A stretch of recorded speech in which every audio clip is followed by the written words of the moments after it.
Bonjour à tous, on se retrouve pour un nouvel épisode de Summer Pocket.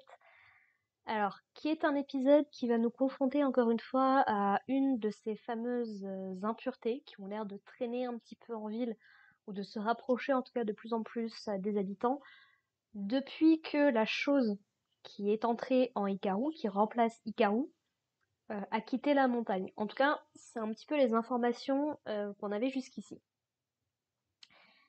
D'ailleurs, Hikaru lui-même va nous dire que effectivement, il y a que ces choses-là sont très attirées par Yoshiki. Alors, est-ce que c'est à cause de son mode de vie, à cause de son ressentiment, est-ce que c'est juste que lui-même est une personne particulière? Pour l'instant, c'est pas très très clair. Qu'est-ce qui a fait, notamment, que Nonuki-sama a décidé de se rapprocher de Yoshiki, en dehors du fait qu'il ait pris possession de Yoshiki, de, de Hikaru, excusez-moi. Voilà, pour l'instant, c'est pas très très clair. En tout cas, la femme qu'il avait rencontrée dans un épisode précédent, Yoshiki, qui c'est celle qui est capable de percevoir un petit peu ce genre de choses, a essayé un petit peu de prévenir Yoshiki dans une scène qu'on n'avait pas encore vue, qui lui dit que il faut pas trop qu'il essaye de s'approcher de cette chose-là, parce que sinon, il risque de commencer à se mélanger, c'est-à-dire que ses entrailles à Yoshiki vont commencer à se rapprocher de celles de la chose qui est en Hikaru, à tel point qu'il va finir par devenir une partie de cette chose-là, en fait. Ce qui est peut-être ce qui est arrivé à la vieille femme à la fin de l'épisode 1. Voilà, c'est pas encore très très clair au niveau comment ça marche et tout. Mais donc dans cet épisode, on va avoir Yoshiki et Hikaru qui vont encore avoir une de ces fameuses petites séances de tiens vas-y je mets ma main à travers ton corps pour sentir un petit peu comment tu es à l'intérieur. Et en fait ça a débuté puisque alors qu'ils étaient en cours de cuisine, ils ont dû manipuler un petit peu du poulet mariné. Et il me semble que Yoshiki avait déjà mentionné que ça lui rappelait déjà un petit peu la texture qu'il avait sentie en Hikaru.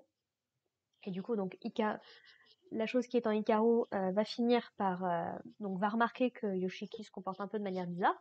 Donc, Yoshiki va se confier, va lui dire, bah écoute, ça me rappelle ce que j'ai senti à l'intérieur de toi. Hikaru va lui proposer, du coup, de retenter l'expérience. Et Yoshiki va accepter. Ça me dégoûte déjà rien que d'y penser. Et donc Yoshiki va de nouveau mettre la main à l'intérieur, mais va se rendre compte que c'est un petit peu moins dégoûtant que ce à quoi il s'attendait. Hikaru va d'ailleurs mentionner que c'est probablement parce qu'il est en train de s'y habituer, ce qui est absolument pas une bonne chose.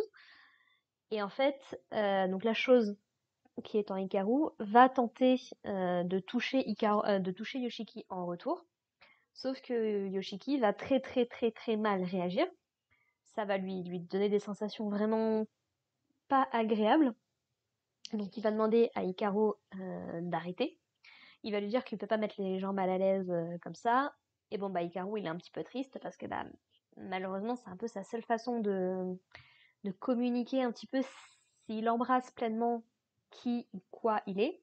C'est un peu ça le problème, quoi. C'est ce qui est censé être Nonuki-sama. Est-ce que c'est vraiment compatible avec les humains?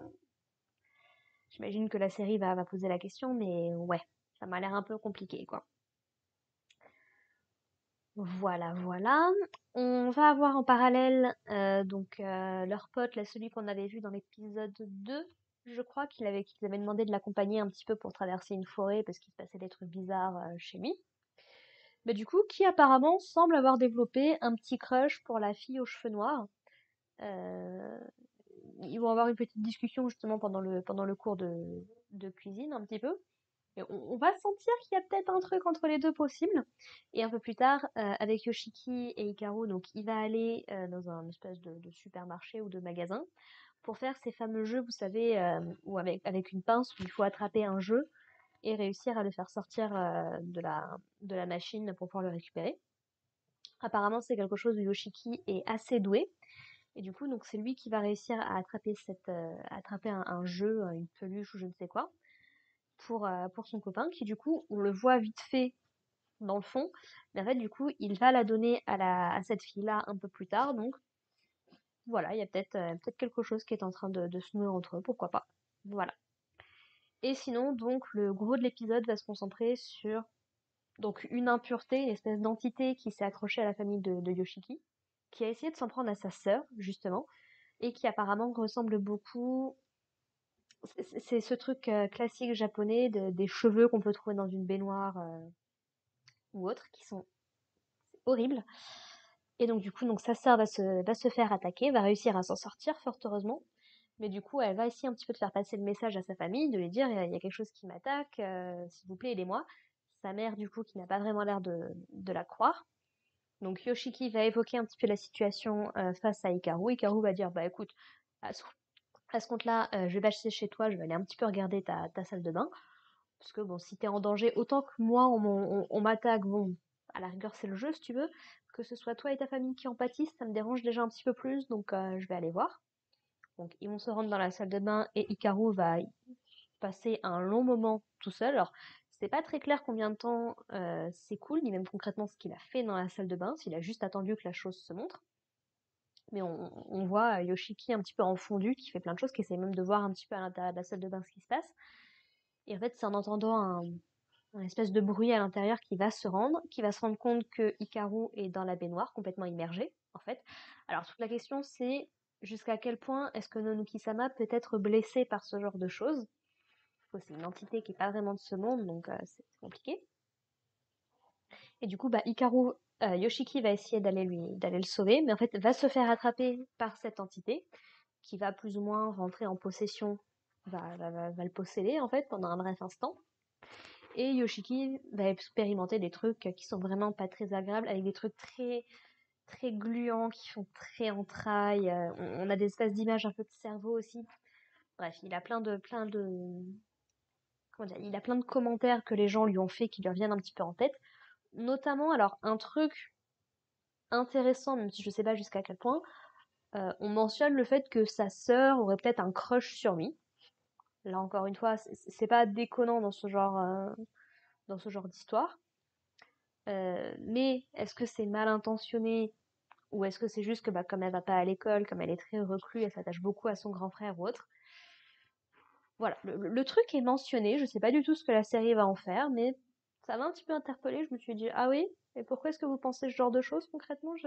C'est quoi votre problème en fait? Donc bon, de toute façon, on le sait que les gens qui tournent autour de Yoshiki et de sa famille sont pas forcément les personnes les plus sympathiques du monde. Donc semblerait-il que Hikaru va réussir à s'infiltrer en fait de nouveau en Yoshiki pour faire sortir cette chose-là. C'est pas très clair s'il l'a fait sortir, si elle a eu peur ou si c'est la volonté de Yoshiki qui l'a fait sortir. Mais Yoshiki va mordre Hikaru, le bras, on voit bien qu'il a la marque et tout. Donc Hikaru après va mettre un espèce de pansement pour cacher tout ça. Et donc voilà, il va s'en vouloir pendant un petit moment, mais voilà, Hikaru essaie un petit peu de lui remonter le moral avec sa famille. Du coup, Hikaru reste manger un petit peu avec eux. Et on a eu un espèce de petit flashback. Bon, je sais pas vraiment trop ce que ça apporte à l'histoire pour l'instant. Mais en gros, apparemment, Yoshiki et Hikaru avaient recueilli un petit oiseau qu'ils ont essayé de maintenir en vie le plus longtemps possible. Sauf que malheureusement, alors, les garçons vont pas arrêter de se renvoyer le blâme, mais un jour, visiblement, l'oiseau va mourir. Et ils vont dire, bah, c'est parce que tu lui as donné des trucs mauvais à manger, mais c'est parce que tu as oublié de le nourrir. Bref, ils vont avoir une vraie grosse dispute à ce niveau-là. Ce qui est compliqué, parce que pour des enfants aussi jeunes, de comprendre ce que c'est la mort et tout, c'est pas évident, quoi. Vraiment. Donc, voilà, ils vont avoir une petite dispute, mais comme on sait qu'ils ont quand même été amis jusqu'à la mort de Hikaru, voilà, c'est qu'ils ont quand même un lien assez fort, donc c'était mignon à voir, on va dire. Voilà, voilà. Et l'épisode se termine du coup sur donc cette espèce de chasseur d'entités, qui soit, euh, qui du coup va se rendre en forêt avec le chef de la police, je crois, ou le maire, je sais plus ce qu'il est censé être. Et en fait, ils vont trouver une espèce de petit sanctuaire dans la forêt. Donc ce mec-là va conclure qu'apparemment la chose est encore quelque part dans le coin. Et donc il va lancer un espèce de familier probablement à sa poursuite. En fait, il prend une espèce de petit grelot, il va se couper la main et l'imprégner de son sang avant de le balancer au niveau du sanctuaire en disant que bah son petit ami va traquer la chose. Voilà, concrètement, quelle forme ça va prendre, bon, j'attends de voir encore une fois, j'attends de voir.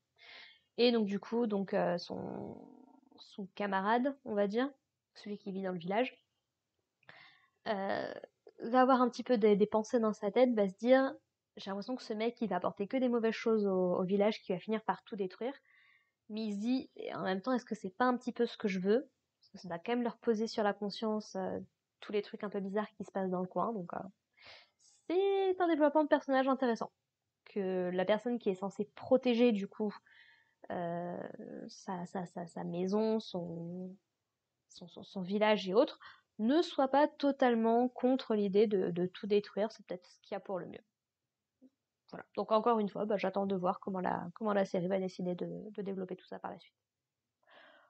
Voilà, voilà, un épisode, ma foi, bon, bah, dans la même veine que les autres, qui continue un petit peu, qui continue dans le côté désagréable, on va dire, de cette relation, de cet univers-là. Puis bah, j'attends de voir, voilà, quelle va être la suite des événements. Voilà, voilà. Sur ce, eh bien, écoutez, n'hésitez pas à me dire ce que vous en avez pensé dans les commentaires. Nous, on se retrouve la semaine prochaine pour parler de l'épisode 6. Donc, portez-vous bien, prenez soin de vous, prenez soin de vos proches, et à la prochaine. Allez, bye les gens.